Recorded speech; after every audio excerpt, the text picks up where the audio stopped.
দেখুন, আমাদের রাস্তাঘাটে অনেক বেড়াল, অনেক কুকুর ঘুরে বেড়ায়। তারা একটুখানি খাবারের আশায় ঘুরে বেড়ায় প্রত্যেকটা মানুষের কাছে। আপনাদেরকে এই গুজোর কথা আগেও বলেছিলাম। গুজো 4 মাস আগে আমাদের এই মেইন স্ট্রিমে চলে এসেছিল আমাদের অফিসে। তো সেক্ষেত্রে আমি তাকে তাড়িয়ে দিতে পারিনি। তাকে নিয়ে আসা হয়েছে, ডক্টর দেখিয়ে তার ভ্যাকসিন হয়েছে, সবকিছু হয়েছে। কিন্তু কি বলুন তো, মানে আজকে 2 দিন হলো দেখতে পাচ্ছি গুজো একদম নেতিয়ে পড়েছে। তাই আমার ভিডিও বানানোর দিকে একদম মন নেই। আমি সবসময় বমি করছে, হ্যাঁ, হালকা পটি করছে।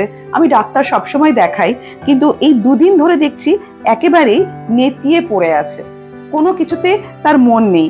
আমি আজকেই ওকে আবার ডাক্তারের কাছে নিয়ে যাব।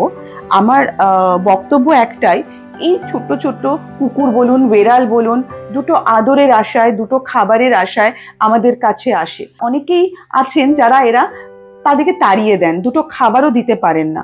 আমার একটাই রিকোয়েস্ট, এই ছোট্ট ছোট্ট পেট, যারা গৃহপালিত পশু, তাদের প্রতি অমানবিক হবেন না, তাদেরকে একটু ভালোবাসা দেবেন।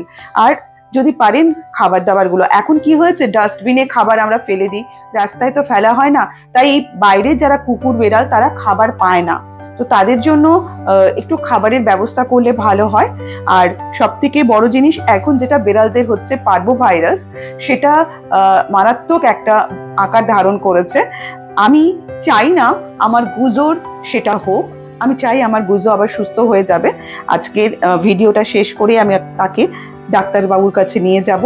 যেরকম ভাবে বলবেন আমি সেইভাবে করব, যাতে আমার গুজো আবার আমার সাথে খেলতে পারে, আমার সাথে দৌড়তে পারে।